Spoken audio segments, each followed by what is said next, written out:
First of all આપના વિશે કહો અને ડીએમ વિશેના views. Sure. So, my name is Shivam Goswami, and by education, I'm an engineer. By profession, I'm a travel consultant, and by passion, I'm a food blogger and chef.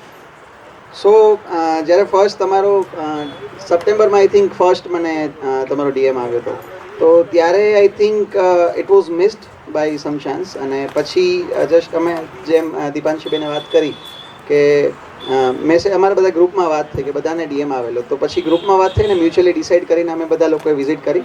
And કુડોઝ to you, તમે એક સારું initiative કરો છો અને બધા લોકોને આનાથી એક પ્લેટફોર્મ મળશે. અને એક કોમ્યુનિટી કોઈ બી પ્રોફેશન હોય કે કોઈ બી વસ્તુ, એમાં community is most necessary thing.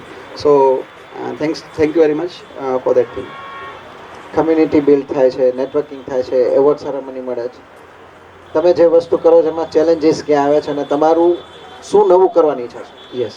So basically જો હું મારી વાત કરું તો જે હું અત્યારે ફૂડ વિડીયોઝ જે બધા બનાવું છું અત્યારે, લાઈક વોઇસ ઓવરનો ટ્રેન્ડ હમણાં છેલ્લે સુધી ચાલુ હતો, મતલબ હજુ બી છે અત્યારે. હવે એસએમાં મતલબ એટલો જલ્દી આમાં ટ્રેન્ડ ઇન્સ્ટાગ્રામમાં ચેન્જ થાય છે અને એટલા બધા નવા કન્ટેન્ટ ક્રિએટર રોજ નવા જન્મે છે.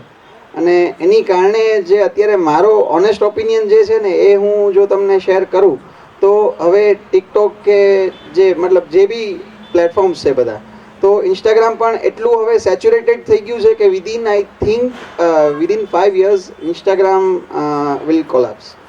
ઇન્સ્ટાગ્રામમાં એટલું હવે મતલબ સેચ્યુરેશન થઈ ગયું છે કે હવે લોકો પછી મતલબ એક ટાઈમ આવે કે પછી ત્યાં લોકો મતલબ તમને જે રેગ્યુલર થઈ ગયું કે ભાઈ આટલું છે તો આટલું જ તમને મળશે, એનાથી પછી તમે વધારે ગ્રોથ નહીં કરી શકો. એટલે જે હવે મોટા મોટા જે બધા કન્ટેન્ટ ક્રિએટર્સ છે એ બધા લોકો પોતાનું અલગ પ્લેટફોર્મ જ આખું ડેવલપ કરે છે. જેમ ઇન્સ્ટાગ્રામ છે એવી રીતે પોતાની અલગ એપ્લિકેશન ડેવલપ કરે છે, પોતાનું અલગ વેબસાઇટ ડેવલપ કરે છે, જેમાં તમારું એક્સક્લુઝિવ કન્ટેન્ટ ત્યાં મૂકાશે. જે ઇન્સ્ટાગ્રામ પોતે પણ હવે ચાલુ કરે છે કે તમે મતલબ તમારા જે ફેવરિટ ક્રિએટર્સ છે તો એને તમે સબસ્ક્રાઇબ કરી શકો. તો એ રીતનું ચાલુ છે. તો મતલબ એવું બી તમારે કરવું જોઈએ. અને મારી જો પર્સનલી વાત કરું તો I am just doing it by passion. So ફ્યુચરમાં બી મારે, હું પેશન જ ફોલો કરતો રહીશ. મારું પ્રોફેશન ઓલવેઝ અલગ રહેશે, બિકોઝ પેશન અને પ્રોફેશન જો મતલબ મિક્સ કરો તો તમારી મતલબ એમાં સારો રોડમેપ હોવો જોઈએ, જે મારે વિચાર નથી એવું. 2024.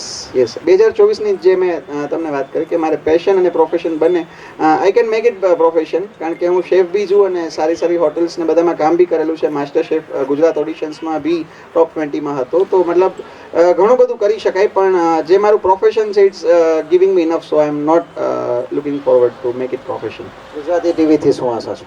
ગુજરાતી ટીવીથી બસ એ જ આશા છે કે આવી જ રીતે ફ્યુચરમાં કોમ્યુનિટી બિલ્ડઅપ કરવા માટે અવારનવાર આવા કાર્યક્રમો કરતા ને વધુ લોકોને જોડતા રહે. હું તમે કીધું એમાં તો તમારી કોઈ એક્સપેક્ટેશન નથી, તો એ લાઈક મારા જેવો જીવ છે કે તમારે કાંઈ જોતું નથી ભાઈ. યસ, લેસ એક્સપેક્ટેશન, મોર હેપીનેસ. કરેક્ટ. હું એક જ વસ્તુ કહીશ તમને કે ગુજરાતી ટીવી તમારી સાથે છે. તમને ક્યારેય બી કોઈ બી Thank you વસ્તુ very much જરૂર for લાગે કે ભાઈ માધવભાઈ આપણે આ કરવું છે, ઓર આઈ એમ ગુડ સાહેબ, મારી એવી ઈચ્છા છે કે આપણા બધા મેમ્બરને નેક્સ્ટ ટાઈમ હું કંઈક બનાવી ખવડાવું, આપણે એવું બી કરી શકીએ. નોટ નેસેસરી કે ભાઈ હું નંબર આપીએ, આંકડા આપીએ, આપણે એવું કરશું, તમે બનાવો, અમે બધા ખાશું. ઓફકોર્સ, આજે ડેફિનેટલી. સરદારજી જમાડે છે, કાલે આવે નેક્સ્ટ મિટિંગમાં એવું બને કે ભાઈ એક જ આઈટમ બનાવે, શ્યોર, બધા ટેસ્ટ કરે. So happiness is more important. Definitely. Thank you very much. Thank you very much.